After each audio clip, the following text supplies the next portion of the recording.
Halo Jenius, pada pembelajaran kali ini kita akan membahas soal PAT kelas 8 Kurikulum Merdeka. Nah, yang akan kita pelajari kali ini adalah materi gelombang, kemudian cahaya dan optik, unsur senyawa dan campuran, serta lapisan bumi. Oke, kita mulai dari nomor 1. Perhatikan peristiwa berikut. 1. Gerak ayun bandul. Kemudian pohon tertiup angin. Yang ketiga, senar gitar yang dipetik. Yang keempat, gerak air sungai. Peristiwa yang termasuk benda bergetar ditunjukkan oleh nomor. Nah, perhatikan di sini ada kata benda bergetar, ya. Benda bergetar itu adalah, coba kita telah satu persatu ya. Gerak ayun bandul. Oke, ini termasuk benda yang bergetar. Kemudian pohon tertiup angin. Kurang tepat ya, ini kurang tepat. Kemudian nomor 3, senar gitar yang dipetik. Oke. Kemudian gerak air sungai, ini bukan. Jadi, yang termasuk benda bergetar adalah nomor 1 dan 3. Berarti jawaban yang tepat adalah yang B. Oke, kita lanjutkan ke soal nomor 2. Perhatikan gambar berikut. Ya. 1 getaran pada bandul ditunjukkan oleh huruf. Nah, untuk mengetahui 1 getaran penuh itu harus seperti ini ya. Jika ada bandul seperti ini, dari K ke L itu 1/4 ya. Nah, kemudian dari L ke M ini juga 1/4 ya. 1/4 tambah 1/4 baru setengah ya. Nah, kita harus 4/4 nih ya biar 1 ya. Berarti dari sini coba M ke L ini 1/4. Kemudian dari L ke K ini 1/4. Berarti dalam 1 getaran itu harus ada 4/4 atau 1 ya. Berarti itu dari K, kemudian L, kemudian M, balik lagi ke L dan K. Berarti jawaban yang paling tepat adalah yang D. Oke, selanjutnya kita beralih ke soal nomor 3. Sebuah ayunan ketika mencapai simpangan 10 cm mempunyai frekuensi 20. Ketika simpangan mencapai 15 cm, maka frekuensinya menjadi sebesar, kita pakai perbandingan saja ya di sini ya. Yang pertama, 10 cm itu frekuensinya 20. Berarti kalau 15 cm berapa? Kita cari X ya. Kita pakai perbandingan saja di sini, berarti 10 banding 15 sama dengan 20 per X. Nah, untuk mencari X-nya kita kalikan silang ya. Ini kali sini, kemudian atas kali bawah.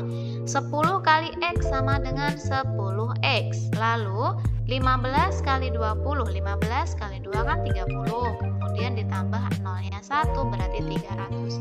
Untuk mencari X-nya berarti 300 dibagi 10. Jawabannya adalah 30. Berarti jawaban yang paling tepat adalah yang C. Oke, next ya, kita ke soal nomor 4. Sebuah gelombang merambat dengan kecepatan 340 meter per sekon. Jika frekuensi gelombang adalah 40, panjang gelombang dari gelombang tersebut adalah. Nah, sekarang kita lihat dulu ya. Di sini ada kata kecepatan. Kecepatan itu simbolnya adalah V ya. Berarti di sini diketahui kecepatannya berapa tadi? 340 meter per sekon. Kemudian jika frekuensi gelombang ya, frekuensi gelombangnya sudah diketahui, berapa tuh frekuensinya? 40. Nah, kemudian yang ditanya adalah panjang gelombang. Panjang gelombang itu simbolnya adalah lambda. Jawab. Kita pakai rumus utama ya. Ini sama dengan lambda dikali frekuensi. Sudah diketahui ya kecepatannya, berarti kita masukkan 340 sama dengan, nah karena lambda dicari maka kita tulis saja. Nah, frekuensinya sudah diketahui maka langsung dimasukkan angkanya 40. Nah, berarti untuk mencari lambda itu tinggal 340 dibagi 40. Ya, hasilnya berapa? 8,5 meter. Berarti jawaban yang paling tepat adalah yang B. Oke. Next, selanjutnya ya, kita beralih ke soal nomor 5. Berikut ini adalah struktur yang terdapat dalam telinga manusia. 1. Daun telinga. Kemudian 2. Saluran telinga. 3. Gendang telinga. 4. Tulang sangurdi. 5. Tulang landasan. 6. Tulang martil. 7. Koklea. Dan yang ke-8 syaraf pendengaran.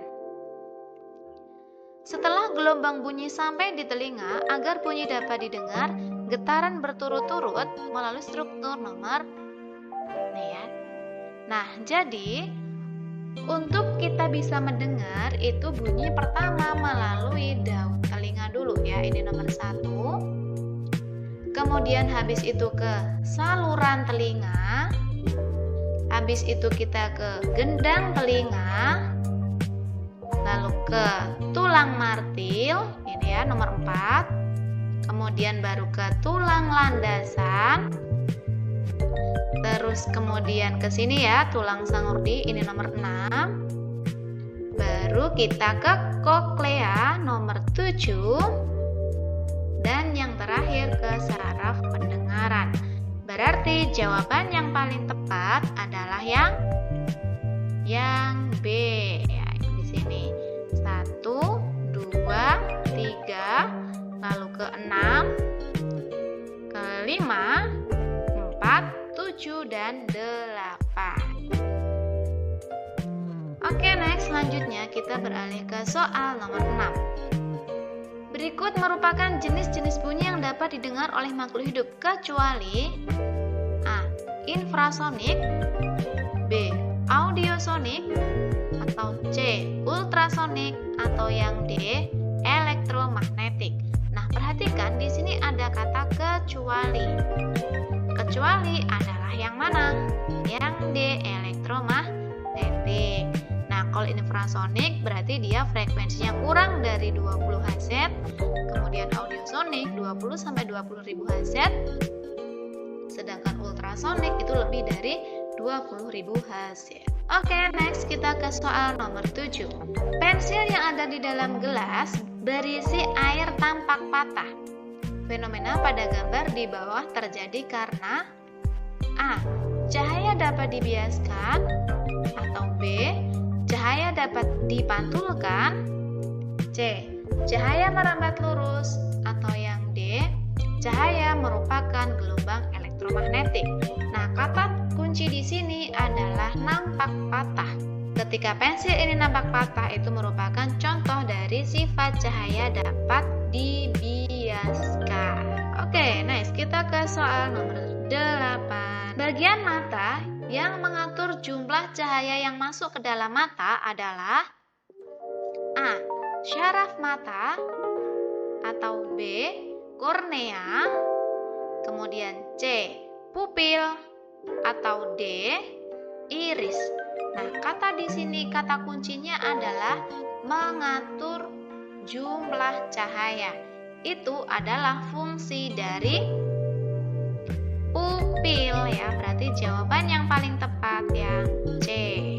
Oke, next kita ke soal nomor 9. Sebuah benda terletak di antara dua cermin datar yang membentuk sudut 30. Jumlah bayangan benda tersebut adalah, nah di sini sudah diketahui ya bahwa sudutnya itu adalah 30. Kita disuruh mencari jumlah bayangan benda ya. Jumlah bayangan benda pada cermin datar ini adalah N sama dengan 360 dibagi sudutnya ya, sudut yang dibentuk berapa, kemudian dikurangi 1. Nah, sekarang kita lanjutkan. 360 dibagi 30 dikurangi 1. Ini bisa dicoret ya.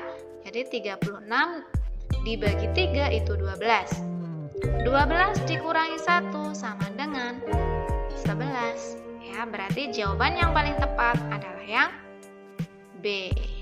Oke, kita ke soal nomor 10. Fungsi iris pada bagian mata adalah A. Melindungi mata dari pengaruh luar. B. Mengatur banyaknya cahaya yang masuk ke mata. C. Memberi warna pada mata. Atau D. Memiliki kemampuan daya akomodasi mata. Nah, di sini iris. Iris itu fungsinya adalah memberi warna pada mata. Berarti jawaban yang paling tepat adalah yang C. Memberi warna pada mata.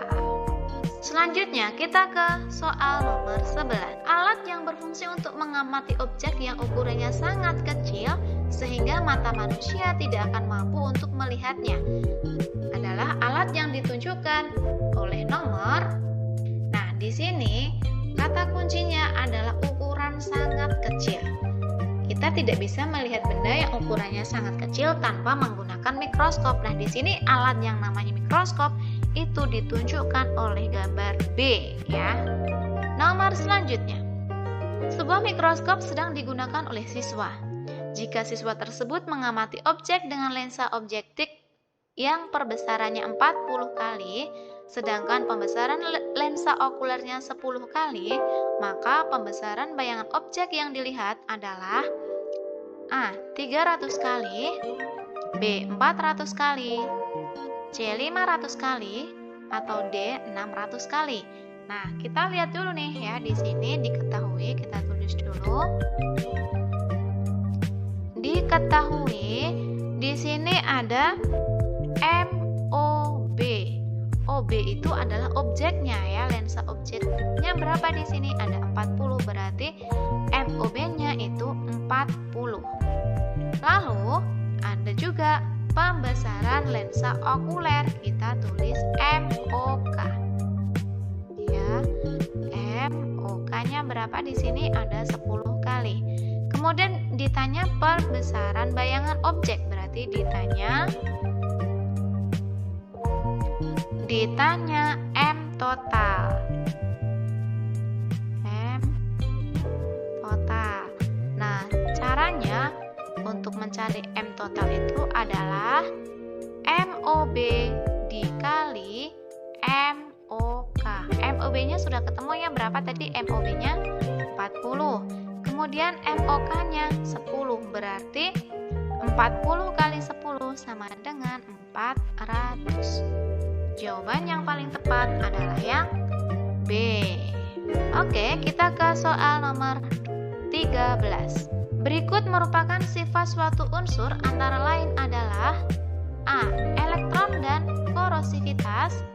Kemudian B. Titik didih dan atom. Atau C. Kerapatan dan daya hantar listrik. Atau yang D. Ionisasi dan konfigurasi elektron. Nah, perhatikan di sini ada sifat fisika ya. Sifat fisika itu adalah sifat yang bisa dilihat secara fisik seperti itu. Nah, contoh dari sifat fisika suatu unsur itu adalah yang C, yaitu kerapatan dan daya hantar listrik.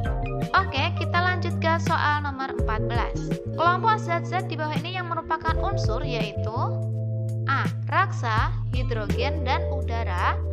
Atau B. Natrium, karbon dan fosfor. Atau C. Air, besi dan tembaga. Atau D. Alkohol, air dan minyak. Nah, kita harus tahu dulu apa tuh yang dimaksud dengan unsur. Unsur adalah zat tunggal yang secara kimia tidak dapat diuraikan menjadi zat lain. Di sini yang termasuk unsur adalah yaitu natrium, kemudian karbon dan fosfor. Natrium itu Na ya, kemudian karbon itu C dan fosfor. Oke, kita lanjutkan lagi ke soal nomor 15. Lambang unsur nikel, kalsium dan timah berturut-turut dituliskan oleh nikel itu Ni ya, nikel itu Ni. Kemudian kalsium itu Ca dan timah itu Sn. Berarti jawaban yang paling tepat adalah yang selanjutnya ke nomor 16. Perhatikan gambar model atom berikut. Bagian yang ditunjukkan anak panah menunjukkan, nah jadi yang ditunjuk oleh anak panah adalah yang ini ya. Ini disebut dengan elektron ya. Jadi yang ada di kulit itu elektron. Kemudian yang ada di tengah ini ya, yang ada di tengah ini namanya inti atom yang terdiri atas proton dan neutron ya. Di sini ada proton dan ada neutron. Lalu yang di pinggir yang ada di kulit ini namanya elektron. Oke, selanjutnya kita ke soal nomor 17.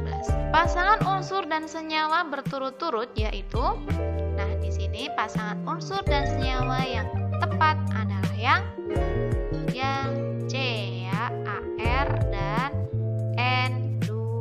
Next, kita ke nomor 18. Diketahui beberapa materi sebagai berikut. Air ya, ada besi, kemudian cuka, udara, oksigen, dan kuningan. Di antara materi-materi di atas yang tergolong unsur adalah, nah jawaban yang tepat di sini ada tergolong unsur itu adalah yang C ya, 2 dan 5. 2 itu besi, kemudian 5 itu oksigen. Oke, next ya ke nomor 19. Medali perunggu merupakan perpaduan logam antara A. tembaga dan besi, B. emas dan tembaga, C. tembaga dan seng, atau D. tembaga dan timah. Nah, medali perunggu itu adalah perpaduan antara logam yang D ya, tembaga dan timah. Selanjutnya ke nomor 20. Pemisahan komponen minyak mentah dapat dilakukan dengan cara memanaskannya terus-menerus, sehingga terjadi pemisahan komponen berdasarkan titik didihnya. Hasil akhir yang diperoleh dari proses ini adalah A. LPG, B. bensin, C. solar, atau yang D. aspal. Nah, jawaban yang tepat hasil akhir dari proses pemisahan ini adalah yang D ya, 20 jawabannya yang aspal. Nomor selanjutnya. Filtrasi merupakan metode pemisahan campuran yang didasarkan pada A. persamaan ukuran partikel, B. perbedaan kelarutan, C. persamaan titik didih, atau yang D. perbedaan ukuran partikel. Nah, di sini ada filtrasi ya. Filtrasi itu didasarkan pada perbedaan ukuran partikel. Berarti jawaban yang paling benar adalah yang D. Oke, nomor 22. Perhatikan gambar di bawah ini. Bagian yang merupakan mantel bumi adalah, nah sekarang kita lihat dulu nih ya. Yang A itu adalah kerak bumi. Kemudian yang B itu adalah mantel bumi. Kemudian yang C itu adalah inti luar. Kemudian yang D adalah inti dalam. Oke, berarti yang ditanya adalah mantel. Berarti mantel itu ada pada bagian huruf B. Oke, selanjutnya ke soal nomor 23. Susunan litosfer dari dalam hingga ke permukaan bumi secara berurutan adalah, nah di sini susunan dari dalam hingga ke permukaan. Berarti yang paling dalam adalah inti dalam. Habis inti dalam baru inti luar, habis itu baru mantel bumi, dan yang terluar adalah kerak bumi. Berarti jawaban yang paling tepat adalah yang A. Oke, selanjutnya ke nomor 24. Jika terdapat dua lempeng yang bertumbukan, maka yang akan terjadi adalah A. terbentuk patahan atau sesar, B. terjadi penekukan lempeng. Lempeng yang memiliki massa jenis lebih besar menekuk ke bawah lempeng yang massa jenisnya lebih kecil? C. Terjadi penekukan lempeng, lempeng yang memiliki massa jenis lebih kecil menekuk ke bawah lempeng yang massa jenisnya lebih besar, atau D. Tidak terjadi apa-apa. Jawaban yang paling tepat adalah yang B ya. Berarti di sini jawaban yang B, 24B. Soal nomor 25. Berikut ini lapisan pada atmosfer. 1. Eksosfer, 2. Mesosfer, 3. Troposfer, 4. Stratosfer, dan yang kelima termosfer. Urutan lapisan atmosfer dari yang paling dekat dengan bumi adalah, nah jadi urutannya yang pertama adalah troposfer ya, troposfer ini nomor 1. Kemudian habis itu stratosfer nomor 2. Kemudian kita ke mesosfer nomor 3. Kemudian lalu ke termosfer. Dan yang terakhir adalah eksosfer. Jawaban yang paling tepat adalah yang C ya, yaitu 3, kemudian ke 4, kemudian ke 2, lalu ke 5, dan terakhir yang nomor 1. Oke, selanjutnya kita ke soal nomor 26.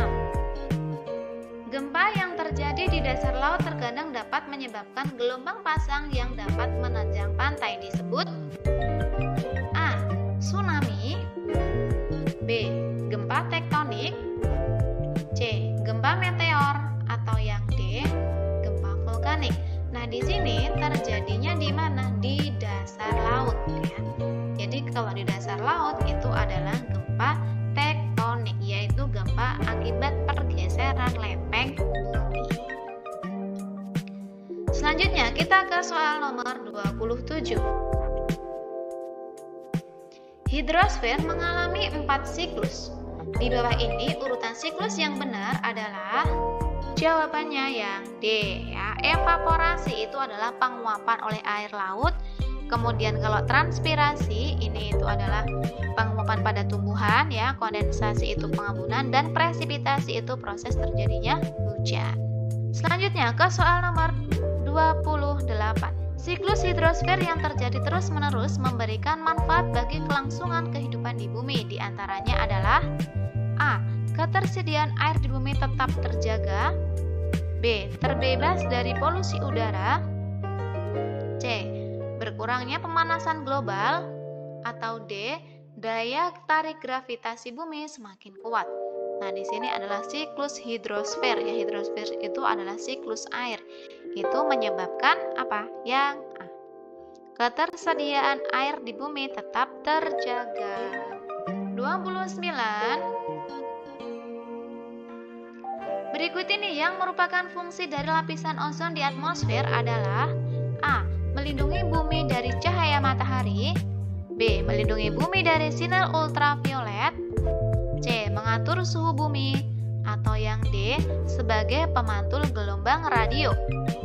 Di sini adalah fungsi dari lapisan ozon, yaitu adalah yang B ya, melindungi bumi dari sinar ultraviolet. Selanjutnya ke soal nomor 30. Berikut ini yang bukan merupakan sisi positif Indonesia terletak pada 3 lempeng besar bumi adalah A.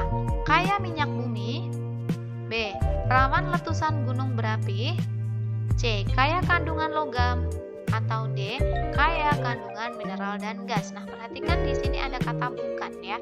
Yang bukan sisi positif adalah yang B. Rawan letusan gunung berapi. Next, kita nomor 31.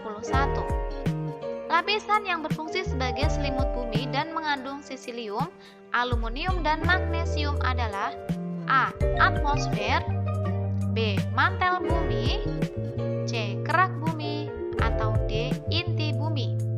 Ya, di sini yang sebagai selimut bumi ya, ini adalah yang mantel bumi.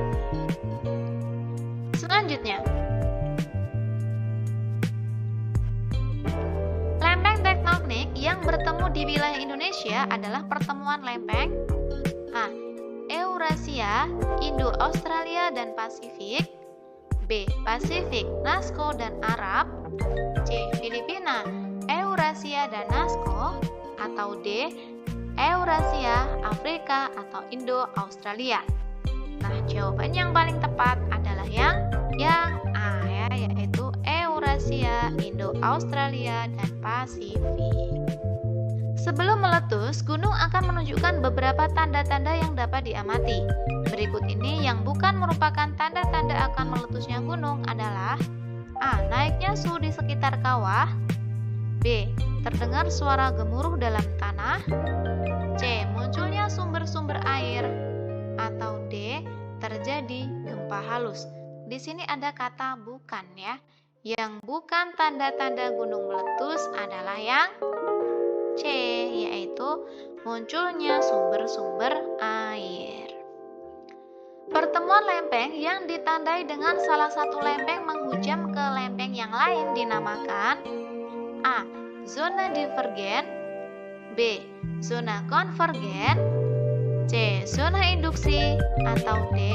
Zona konduksi. Nah, di sini kata kuncinya adalah menghujam ya, menghujam ke lempeng lain itu disebut dengan zona konvergen.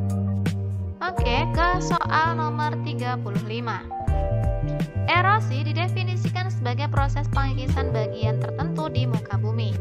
Jenis erosi yang terjadi karena hembusan angin yang membawa butiran pasir disebut: A. Deflasi. B. Korosi. C. Abrasi. Atau D. Ablasi. Ya, di sini karena hembusan angin membawa butiran pasir ya. Jadi jawabannya adalah deflasi. Demikian pembelajaran kali ini. Semoga teman-teman mengerti dengan penjelasan yang kakak sampaikan. Jika ada yang belum dipahami, teman-teman bisa tanyakan di kolom komentar ya. Terima kasih sudah menonton video pembelajaran kali ini. Jangan lupa like, komen, dan subscribe, serta klik tombol lonceng untuk mendapatkan notifikasi pembelajaran berikutnya. Dan juga follow akun sosial media kita di Instagram @rumahbelajarjenio, @kakakjenio, serta di akun TikTok @kakakjenio untuk mendapatkan tips and trik cara mudah mengerjakan soal. Sampai ketemu di video selanjutnya. Bye-bye.